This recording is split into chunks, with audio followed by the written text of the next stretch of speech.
राम भी उतना ही अच्छा है जितना कि श्याम है। तो Ram is as good as Shyam. Rohan भी उतना ही बुरा है जितना कि सोहन। बोलो, एज बैड एज सोहन। लो भाई, रोहन और सोहन को आपने इक्वल बता दिया। रवि भी उतना ही इंटेलिजेंट है जितना कि किशन। बोलो, एज इंटेलिजेंट एज किशन। इन्हें हम हिंदी में कहते हैं संयोजक। क्या कहते हैं? सबसे पहला आज हम देखेंगे एज। क्या देखेंगे? कभी सुना इसको? नहीं सुना? कोई गल नहीं।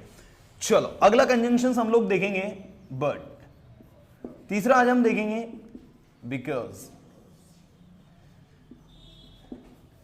नेक्स्ट हम लोग देखेंगे, अच्छा जो कंप्लीट कर लिए थे उनको अलग लिख लेंगे अपन, है ना, सिंस। उसके बाद अगला हम लोग आज देखेंगे बिफोर, आफ्टर। अच्छा ये प्रिपोजिशन भी है, पता है कि नहीं आपको? सिंस भी प्रिपोजिशन है, बिफोर भी प्रिपोजिशन है, आफ्टर भी प्रिपोजिशन है। और चलो ठीक है भाई, इसको भी ले लो। अदरवाइज, और इसको एक और क्या बोलते हैं हम लोग? और एल्स। अभी बता देना हमको, ठीक है। और इसके अलावा कुछ? चलो अब कंपाउंड में देख लेते हैं हम लोग। As as, so as, so that, such that, और भी काफी सारे। पहले इतना पढ़ते हैं हम लोग, है ना। सबसे पहले बात करते हैं एज। एज का मतलब होता है स्टूडेंट्स जैसा। क्या होता है? अब देखो इसको यूज कैसे करते हैं, जैसा कैसे यूज करते हैं हम लोग, ठीक है ना। और ये कैसे बना है, पहले तो ये चीज सीखते हैं हम लोग। सबसे पहले तो एज को देखो, एज का मतलब हो गया जैसा। क्या हो गया? अच्छा, कैसा से क्या बना है? जैसा। आप कैसा बोलते हो? How do you speak. जैसा आप बोलते हो, एज यू स्पीक। मतलब एक चीज तो दिमाग में फिट कर लो कि ये बना किससे? हाउ से। किससे बना है? हाउ मतलब कैसा, एज मतलब जैसा। हाउ मतलब कैसा, एज मतलब आप कैसा लिखते हो? How do you right. जैसा आप लिखते हो, जैसा आप सोचते हो, जैसा आप समझते हो, जैसी आपकी इच्छा। एज योर विश भी हो जाएगा और एज यू विश भी हो जाएगा। याद रखना, विश जो है ये नाउन भी है और ये आपका वर्ब भी है।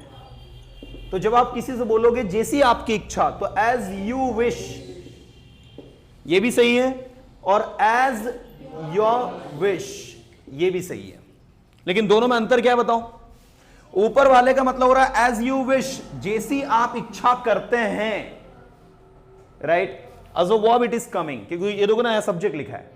और नीचे वाले में आ रहा है एज योर विश, तो यहां पर योर जो है it is coming in adjective, है ना। तो इसका मतलब हो रहा है एज योर विश मतलब जैसी आपकी इच्छा। तो जो दोनों सही है, ऐसा नहीं कि एज यू विश बोलेंगे तो ज्यादा अच्छा लगे, दोनों में से जो आपको कन्वीनियंट लगे बोलने में, है ना। सो एज मतलब क्या हो गया? सीखे ना सभी? नहीं सीखे? अब इसको और भी ज्यादा आप यूज करना चाहो। मैंने कहा कितना पानी, तो क्या बोलते हो? How much water. ये तो क्वेश्चन में पूछते हैं। जितना पानी बोलो अब मैं, तो आपको कुछ नहीं करना, हाउ की क्या लगाना है? As much water. नहीं समझे? समझे कि नहीं? एज मच वाटर, जितना पानी, ठीक है। अगर मैं बोलूं कितने स्टूडेंट्स, जितने स्टूडेंट्स, एज मेनी स्टूडेंट्स, जितने स्टूडेंट्स आ सकते हैं उन्हें आना चाहिए। As many students can come they should come. जितना पानी आप पी सकते हो आपको पीना चाहिए। As much water you can drink you should drink. You should पर भी फिनिश कर सकते हो आप, क्योंकि ऑलरेडी वर्ब अंडरस्टूड है, ड्रिंक है, तो वही यू शुड। कुछ क्लिक हो रहा है दिमाग में? हम तो एज को पढ़ रहे, लेकिन एज में एज मैनी को भी पढ़ लिया, एज मच को भी पढ़ लिया। ट्रिक सीखो। नहीं समझे? तो भाई एज मतलब क्या हो गया? किससे बना है? हाउ से। लर्न करने की ट्रिक पता ही है। आप इंग्लिश कैसे सीखते हो? How do you learn English? जैसे आप सीखते हो एज यू लर्न, ये याद होगा, एज यू लर्न। एक कहावत है आपने सुनी होगी, एक प्रोवर्ब है इंग्लिश में, as you sow so shall you reap. सुनिए क्या? एज यू सो तो शैल यू रीप। बताइए इसका मतलब क्या होता है? जैसा सो करोगे, जैसा बोओगे, शैल यू रीप, वैसा आप रीप करोगे, वैसा आप काटोगे। नहीं समझे? तो ये इससे भी याद रख लो कि सर एज मतलब जैसा होता है। अरे समझे नहीं समझे? नहीं समझे? समझ गए? चीजों को तरीके से सीखना है तो बड़ा मजा आता है सीखने में। तो भाई एज दिमाग में मैं उम्मीद करता हूं फिट हो गया होगा। बट मतलब क्या होता बताओ? लेकिन, किंतु, परंतु, ये सब इसी का अर्थ है भाई, है ना? लेकिन, किंतु, परंतु। बट मैं वहां जाऊंगा, बट आपको भी मेरे साथ चलना पड़ेगा। I will go there but you have to come with me, you will have to come with me. आपको भी मेरे साथ, कम विथ मतलब होता है साथ में चलना, साथ में जाना है। You have to come with me, आपको भी मेरे साथ चलना पड़ेगा। I will not go there alone, I will not go there, मैं वहां अकेला नहीं जाऊंगा, आपको भी मेरे साथ चलना पड़ेगा। इजी हम लोग सब यूज करते हैं बिकॉज, क्योंकि बताने की जरूरत नहीं है, सभी को पता है। मैं इंग्लिश सीखना चाहता हूं क्योंकि मुझे जॉब करनी है। बोलिए क्या बोलोगे? Because I want to do job. मैं उससे मिलना चाहता हूं क्योंकि मैं उससे कुछ बातें करना चाहता हूं। I have to talk to him something, I have to talk to him something, मुझे उससे कुछ बातें करनी है। चलिए वेरी गुड। सिंस का मतलब देखो भाई, सिंस का मतलब एक तो से होता है, लेकिन से किस में देता है? ये प्रीपोजिशन। किस में देता है? प्रीपोजिशन में। जैसे आपने कहा मैं सुबह से पढ़ाई कर रहा हूं, I have been studying since morning, तो ये प्रीपोजिशन में होता है। लेकिन जब बात होती है सिंस को कंजंक्शन में यूज करने की, तो भाई ये मीनिंग देता है चूंकि का। किसका? चूंकि आप मेरे फ्रेंड हैं इसलिए मैं आपको कुछ नहीं कह सकता। Since you are my friend so I can't say you anything. So चूंकि वह एक बच्चा है इसलिए हम उसे माफ कर सकते हैं। चूंकि मतलब since he is a small kid so we can forgive him, we can simply ignore him, you know. अरे समझे नहीं? We can ignore his mistakes, हम उसकी मिस्टेक्स को क्या कर सकते हैं? Since he is a child, चूंकि वो बच्चा है, you can't punish him. It's not good to punish a child, it's not good to punish a child, you know, so we can forgive him. So that is since. Since मतलब क्या हो गया? लेकिन एक और अर्थ इसका होता है स्टूडेंट तब से के अर्थ। क्या होता है? और इसका एक बकायदा फॉर्मूला होता है, स्ट्रक्चर होता है जो आपको याद रखना है कि सबसे पहले आता है प्रेजेंट परफेक्ट। क्या आता है? जी हाँ बिल्कुल, ये दिमाग में फिट करने वाली चीज है जो एंट्रेंस की तैयारी कर रहे हैं उनके लिए। पहले आता है प्रेजेंट परफेक्ट, फिर लगता है सिंस, और सिंस के बाद आता है सिंपल पास्ट टेंस। कौन सा टेंस? सिंपल पास्ट टेंस, या फिर ये वॉज वर प्लस ऑब्जेक्ट। ये भी हालांकि सिंपल पास्ट ही होता है टू बी का, है ना। जिसे मैंने कहा मैं उससे तब से नहीं मिला हूं जब मैं 2 साल का था, मैं उससे तब से नहीं मिला हूं जब मैं 2 साल का था। तो I have not met him since I was 2 years old, since I was 2 years old। तो ये देखो, सिंस के बाद हमने सिंपल पास्ट टेंस लगाया और उससे पहले क्या लगाया? Present perfect tense. ठीक है, आर यू गेटिंग? मैंने कहा वह खंडवा में ही है जब से उसके फादर की डेथ हुई है। ठीक है, he has been, he is नहीं बोलेंगे, he has been, present perfect में बनना चाहिए इसलिए। He has been in Khandwa since his father passed away, since his father died. Died भी बोल सकते हो, पास्ड अवे भी बोल सकते हो। पहला मैंने लिखा past perfect plus before plus simple past, ध्यान देना थोड़ा सा। और दूसरा स्ट्रक्चर है simple past plus after plus past perfect. अच्छा, दोनों सेंटेंस में बताओ आपको क्या सिमिलरिटीज दिख रही है, क्या समानता दिख रही है? समानता ये दिख रही है कि पास्ट परफेक्ट इसमें भी आया, सिंपल पास्ट इसमें भी आया, और अंतर क्या दिख रहा है? बिफोर के पहले पास्ट परफेक्ट आया लेकिन आफ्टर के बाद पास्ट परफेक्ट आया। बिफोर के पहले, क्योंकि बिफोर का मतलब ही के पहले होता है और आफ्टर का मतलब ही के बाद होता है। मतलब जो काम हुआ है ना वो अगर पहले हो गया, वो काम क्या है, पहले हो गया तो क्या लगाओगे, बिफोर के पहले पास्ट परफेक्ट, और वो काम बाद में हुआ तो आफ्टर के बाद पास्ट परफेक्ट। मैं एक सेंटेंस लिख के बताता हूं, आप बहुत अच्छे समझ जाएंगे, ठीक है। मैंने कहा they had gone before we reached there, हमारे वहां पहुंचने के पहले, दे हैड गॉन, वे जा चुके थे। आई बात समझ में। और दूसरा देखना, they went after we had gone, समझेगी नहीं, they went after we had gone, मतलब आफ्टर वी हैड गॉन मतलब हमारे जाने के बाद, दे वेंट वो गए। तो दोनों सेंटेंस में क्या अंतर है,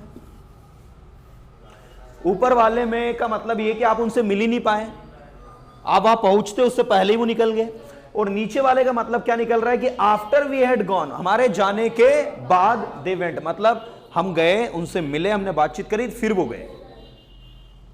कुछ आ रहा, समझ में नहीं आ रहा?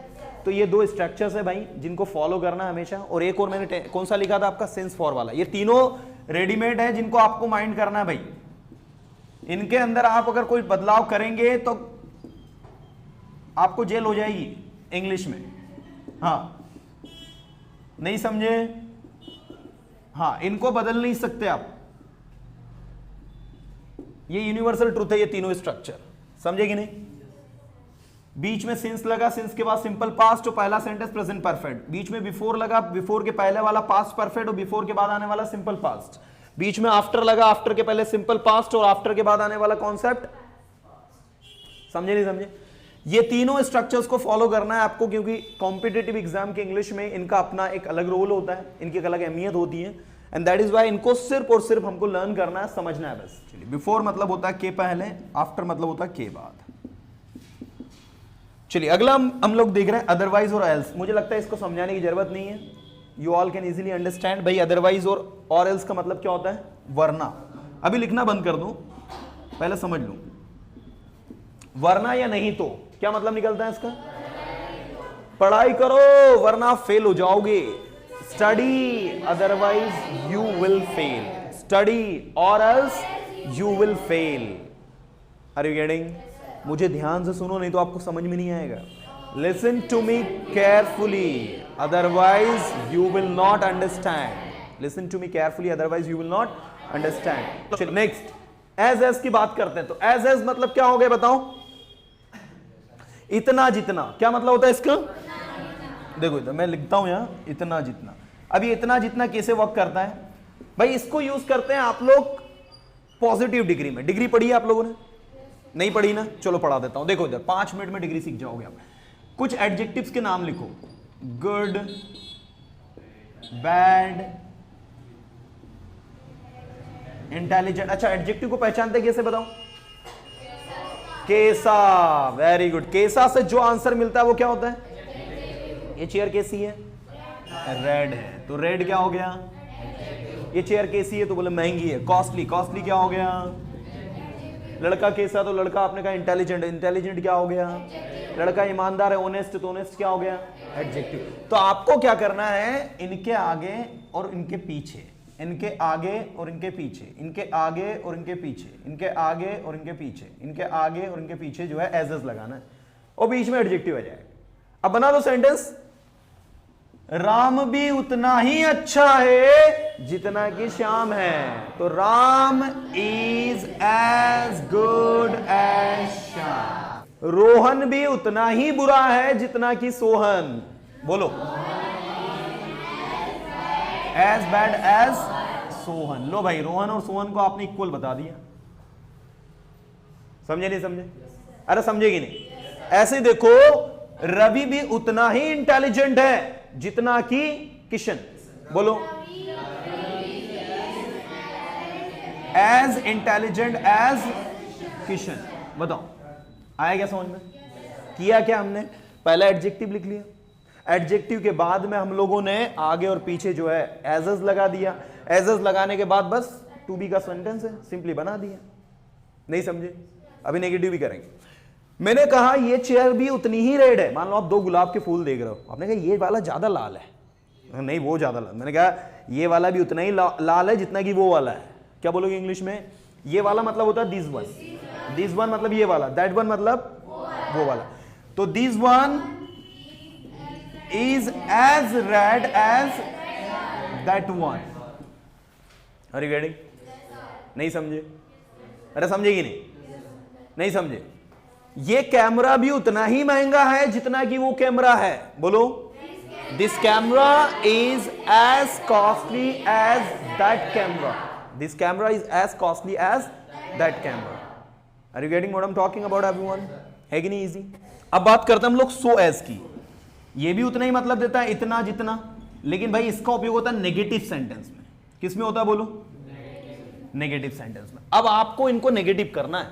राम उतना अच्छा नहीं है जितना कि श्याम है, तो आपको क्या करना है? राम इज नॉट, ये एस की जगह आप लगाना है आपको। कोई बड़ी बात नहीं, हो जाएगा, आराम से हो जाएगा। ठीक है, आप इंग्लिश में कहोगे Ram is not so good as Shyam. It means Shyam is better than Ram. Are you getting? Shyam is better than Ram. Now the next we have Rohan उतना बुरा नहीं है जितना कि सोहन है। Rohan is not so bad as Sohan. It means Sohan is worse than Rohan. Bad की comparative form worse होती है, थर्ड वर्स्ट होती है। रवि उतना इंटेलिजेंट नहीं है जितना कि किशन है, तो Ravi is not so intelligent as Kishan. समझे नहीं समझे? अरे समझेगी नहीं? समझ गए ना? ऐसे ही देखो नेक्स्ट, यह गुलाब उतना लाल नहीं है जितना कि वह है। This rose is not so red as that rose. Are you getting? The next we have, ये चेयर उतनी महंगी नहीं है जितनी कि वो चेयर है। Not so costly as that chair. The next we have so that, जिसका मतलब होता है इतना की। क्या होता है? और इसको सो को लगाओगे आप किसकी जगह? याद रखना, एडजेक्टिव के आगे। किसके आगे? सो दैट और सच दैट में यही तो अंतर है भाई। कोई पूछे कि बताओ सो दैट सच दैट में क्या अंतर है, तो दोनों का मतलब सेम होता है, लेकिन सच लगता है नाउन के आगे और सो लगता है एडजेक्टिव के आगे। सो दैट और सच दैट में कोई अंतर नहीं है। सो दैट, सो और दैट के बीच में एडजेक्टिव लगाना होता है, और सच और दैट के बीच में क्या लगाना होता है? नहीं समझे? अरे समझेगी नहीं? ये जो समझ गए ना, वो स्टूडेंट्स के लिए ग्रामर और ये सारी चीज बड़ी आसान हो जाती है भाई। देखो कैसे, मैंने कहा रवि इतना होशियार है कि वो कुछ भी कर सकता है। Ravi so intelligent that he can do anything. So here you are talking about Ravi who is very much intelligent. So you are using so that. Why? Because you are saying Ravi is so intelligent. You know, so के बाद आपने क्या use किया? Adjective. But on the other hand, Ravi इतना अच्छा लड़का है कि सभी उसको पसंद करते हैं। नहीं, Ravi is such a good boy. क्या बोलोगे? Ravi is such a good boy, क्योंकि देखो बॉय आ रहा है ना, बॉय के आगे हालांकि गुड आ रहा है, वो एक अलग बात है, लेकिन बन तो एनपी रहा है, नाउन फ्रेजेस। अरे बन तो नाउन ही रहा है ना, है ना? Good boy. So Ravi is such a good boy that everybody likes him, everybody loves him, everybody likes him. सभी उसको क्या करते हैं? पसंद करते हैं। वो इतना अच्छा लड़का है, राइट? तो अब मुझे बताओ आप लोग, सो दैट सच दैट समझ में आ रहा है? सो दैट किसके लिए है? एडजेक्टिव के लिए। सच दैट किसके लिए है?